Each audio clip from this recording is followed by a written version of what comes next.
Good morning. Delhi police परीक्षा 2020 के सभी कैंडिडेट्स का सक्सेस ग्रुप में बहुत बहुत स्वागत है। दिल्ली पुलिस 2020 की परीक्षाएं 27 नवंबर से शुरू हुई थीं। ऑलमोस्ट सभी कैंडिडेट्स ने अपने मार्क्स का असेसमेंट कर लिया होगा। इस एग्ज़ाम में सबसे महत्वपूर्ण है फिजिकल, क्योंकि फिजिकल के आधार पर ही आपका सिलेक्शन होता है और दिल्ली पुलिस का जो फिजिकल है वो बहुत ही टफ होता है। तो ऐसे में आपके मन में एक प्रश्न आ रहा होगा कि आफ्टर ऑल वो सेफ स्कोर क्या होगा जिसके आधार पर फिजिकल की तैयारी की जाए, क्योंकि समय बहुत कम है। विद इन 50 डेज आपको फिजिकल के लिए कॉल किए जाने की संभावना है। तो आज के इस वीडियो में हम बात करेंगे कि फिजिकल के लिए एक्सपेक्टेड कट ऑफ क्या होगी, सेफ स्कोर क्या होगा। हालांकि ये एक एक्सपेक्टेशन है, लेकिन अगर आपके मार्क्स इस एक्सपेक्टेशन से 1-2 अंक कम भी होते हैं तो भी आप फिजिकल की तैयारी ज़रूर कीजिएगा, क्योंकि नॉर्मलाइजेशन में मार्क्स बढ़ते हैं और काफ़ी ज़्यादा बढ़ सकते हैं। तो इसलिए जो है अगर आपके 1-2 नंबर कम भी हैं तो भी आप तैयारी कीजिएगा फिजिकल की। तो चलिए बात कर लेते हैं एक्सपेक्टेड कट ऑफ क्या होगी।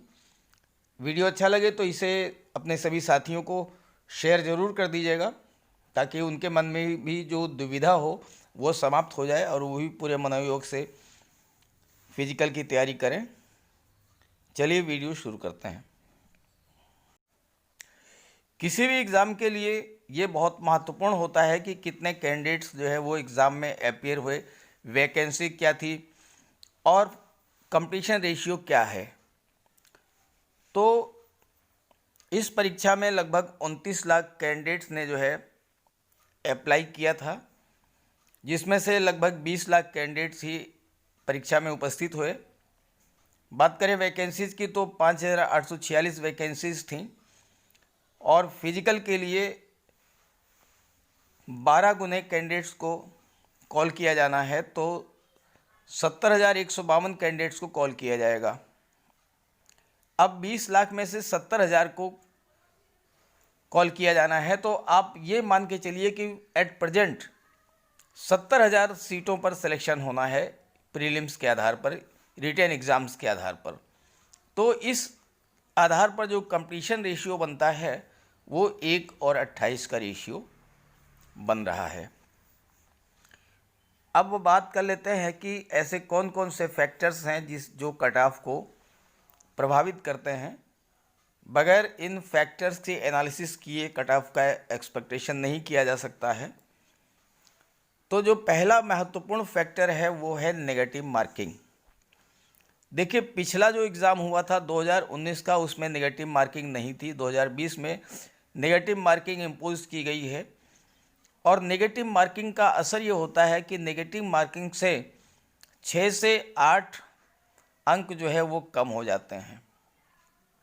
2019 में 77 के आसपास थी कट ऑफ, तो आप ये मान के चलिए कि 6 से 7 नंबर कम हो जाएंगे, तो जो 2020 की कट ऑफ रहेगी वो 70 के आसपास रहेगी।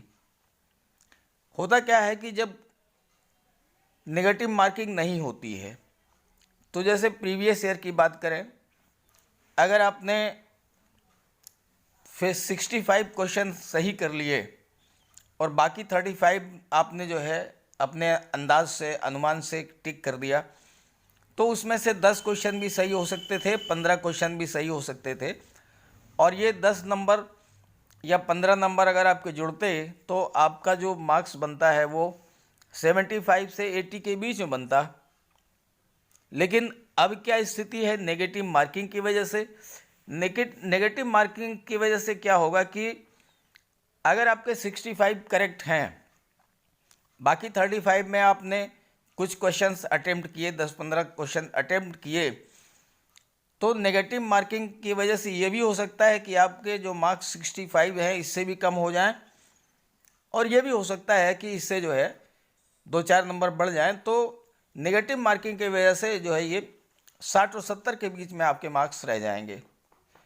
अब दूसरा जो महत्वपूर्ण फैक्टर है वो है पेपर का लेवल। आइए उसकी बात कर लेते हैं। अगर पेपर लेवल की बात करें तो जो मैथ्स की बात करें तो मैथ्स का जो पेपर था वो कैलकुलेटिव था, और इसकी वजह से टाइम मैनेजमेंट जो है वो बहुत से कैंडिडेट का गड़बड़ा गया। जो अच्छा अटेम्प्ट माना जाएगा वो 12-13 क्वेश्चंस अगर आपने कर लिए हैं तो ये माना जाएगा कि आपने बहुत अच्छा अटेम्प्ट किया है। मैथ का पेपर हार्ड था, और ऐसे ही रीजनिंग का भी था। रीजनिंग में अगर आपने 21 से 22 क्वेश्चन कर लिए हैं, ये बहुत अच्छा अटेम्प्ट माना जाएगा। हालांकि इसमें 1-2 क्वेश्चन 3 क्वेश्चन गलत भी हो सकते हैं, तो ओवरऑल जो मार्क्स बनते हैं वो 19-20 मार्क्स आपको मिल सकते हैं। ऐसे कंप्यूटर में 5 से 6 क्वेश्चंस अच्छा अटेम्प्ट माना जाएगा, और जीके में जो है 30 से 31 क्वेश्चन तक 32 क्वेश्चन तक जो है वो अच्छा अटेम्प्ट करने वालों ने किए हैं, जिसमें से करेक्ट जो है वो 27 से 28 या 29 क्वेश्चन तक जो है वो सही हो सकते हैं। तो इस सब को जोड़ा जाए तो ऑलमोस्ट जो है जो फिगर बन रही है वो 65 से 70 के बीच की बन रही है, जो कि अच्छा अटेम्प्ट माना जाएगा। बात करें टाइम मैनेजमेंट की, तो टाइम मैनेजमेंट तो मैंने बताया कि मैथ ने जो है बिगाड़ दिया। रीजनिंग भी बहुत अच्छा नहीं था। 27 और 28 की बात कर लें तो 27 और 28 नवंबर के जो पेपर्स थे वो थोड़ा इजी थे, लेकिन उसके बाद के जो पेपर्स हुए हैं उनका लेवल बहुत ही हार्ड रहा है, बहुत ही टफ रहा है। तो नॉर्मलाइजेशन के बाद अगर 70+ आपके मार्क्स बनते हैं तो ये बहुत अच्छा माना जाएगा। जो इजी शिफ्टें हैं उनमें अगर आपके मार्क्स 68+, ये मैं बात कर रहा हूँ अनरिजर्व कैटेगरी की, जो इजी शिफ्टें थी जैसे 27 और 28 नवंबर की, उसमें अगर आपके 68+ मार्क्स हैं तो बिल्कुल आप सेफ़ हैं। अगर हार्ड शिफ्टें हैं तो उसमें आपके मार्क्स अगर 63+ तो भी आप सेफ़ हैं। अब हम बात कर लेते हैं कि कैटेगरी वाइज जो है वो कट ऑफ क्या एक्सपेक्ट की जाती है, कितना सेफ स्कोर होगा जिसके आधार पर आप तैयारी करें फिजिकल की। बात कर लेते हैं कैटेगरी वाइज कट ऑफ की। अनरिजर्व कैटेगरी में अगर मेल कैंडिडेट्स की बात करें तो 69 to 70 ये इजी शिफ्ट्स के लिए है, और अगर हार्ड शिफ्टों में 62 to 63 मार्क्स आपके हैं तो बिल्कुल सेफ़ हैं, क्योंकि नॉर्मलाइजेशन के बाद 6-7 नंबर बढ़ जाएंगे और ये जो 62 है ये 70 के आसपास पहुंच जाएगा। फीमेल कैंडिडेट की प्रेजेंस जो है वो काफ़ी कम रही है, उपस्थिति काफ़ी कम रही है, फिर भी इनकी कट ऑफ जो है अनरिजर्व के 65 से 66 के बीच में, और हार्ड शिफ्टों के लिए 58 से 60 के बीच में एक्सपेक्ट की जाती है। ओबीसी कैटेगरी की बात करें तो ओबीसी कैटेगरी की 67 to 68 इजी शिफ्टों में, और 61 to 62 जो है ये हार्ड शिफ्टों में एक्सपेक्टेशन है। इजी शिफ्टें तो केवल दो दिन की ही रही हैं, 27 और 28 की, और बीच में 1-2 शिफ्टें और इजी शिफ्टें मानी जा सकती हैं, बाकी तो हार्ड ही रही हैं।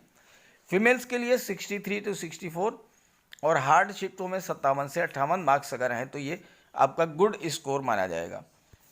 ईडब्ल्यूएस कैटेगरी की बात करें तो ईडब्ल्यूएस कैटेगरी की कट ऑफ भी जो है ऑलमोस्ट ओबीसी के आसपास ही रहती है। 65 to 66 ये इजी शिफ्टों में, और 59 से 60 अगर आपके हार्ड शिफ्टों में हैं तो आप नॉर्मलाइजेशन के बाद कॉल किए जाएंगे फिजिकल के लिए। फीमेल्स की बात करें तो 61 से 62 के बीच में इजी शिफ्टों में, और 55 से 56 जो है हार्ड शिफ्टों में, इतने मार्क्स अगर हैं तो 100% आपको नॉर्मलाइजेशन के लिए कॉल किया जाएगा। इससे अगर 1-2 मार्क्स कम भी हैं तो भी आप फिजिकल की तैयारी करें, क्योंकि नॉर्मलाइजेशन में आपको 6 भी मिल सकते हैं, 7 नंबर भी मिल सकते हैं, 10 नंबर भी आपको मिल सकते हैं। तो ये जो आपका 55 है ये 65 तक हो सकता है, तो आपका सिलेक्शन हो जाएगा फिजिकल के लिए। इसलिए जो है कम है 1-2 नंबर तो भी तैयारी करें। अब बात करें SC/ST की। SC कैटेगरी में इजी शिफ्टों में अगर मेल कैंडिडेट्स के 63-64 मार्क्स हैं, और हार्ड शिफ्टों में 57 से 58 मार्क्स हैं, बिल्कुल सेफ है। फीमेल कैंडिडेट्स के 59 से 60 और हार्ड शिफ्टों में 53-54 अंक अगर आ रहे हैं तो आप बिल्कुल सेफ़ हैं। और ऐसे ही एसटी कैटेगरी में मेल कैंडिडेट्स के 61 to 63 और फीमेल्स के 57 से 58 ये इजी शिफ्टों में और हार्ड शिफ्टों में 55 to 56 मेल्स के, 51 to 52 फीमेल्स के अगर इतने मार्क्स बन रहे हैं तो आप बिल्कुल सेफ़ हैं। फिज़िकल की अच्छे से तैयारी करिए क्योंकि सिलेक्शन का बेस फिजिकल ही है, फिजिकल के आधार पर ही आपका सिलेक्शन होगा। तो अगर इस कट ऑफ से जो मैंने एक्सपेक्ट किया है, आप मार्जिन पर भी हैं, 1-2 अंक कम भी हैं, तो भी आप तैयारी करिए क्योंकि नॉर्मलाइजेशन में आपको बेनिफिट मिल सकता है। जिन कैंडिडेट्स ने हार्ड शिफ्टों में एग्ज़ाम दिया है उन्हें इसका बेनिफिट निश्चित रूप से ज़्यादा मिलेगा। तो इसलिए जो है आप अच्छे से फिजिकल की तैयारी करें। हाँ, अगर बहुत ही ख़राब पेपर हुआ है तो उस स्थिति में तो मैं कुछ नहीं कह सकता हूँ, लेकिन अगर इसके आसपास आपके अंक आ रहे हैं तो आप निश्चित रूप से तैयारी करें। Best of luck to you. Okay, thank you. एक बात मैं आपसे कहना चाहूँगा कि अगर आप मेरी बात से सहमत हों तो कमेंट करके अपने मार्क्स ज़रूर बताइएगा। दूसरी बात, नॉर्मलाइजेशन के बाद जब नॉर्मलाइज्ड मार्क्स आ जाएंगे तो मैं कट ऑफ का एक और वीडियो बना दूंगा, लेकिन उसका वेट मत कीजिए, फिजिकल की तैयारी करिए।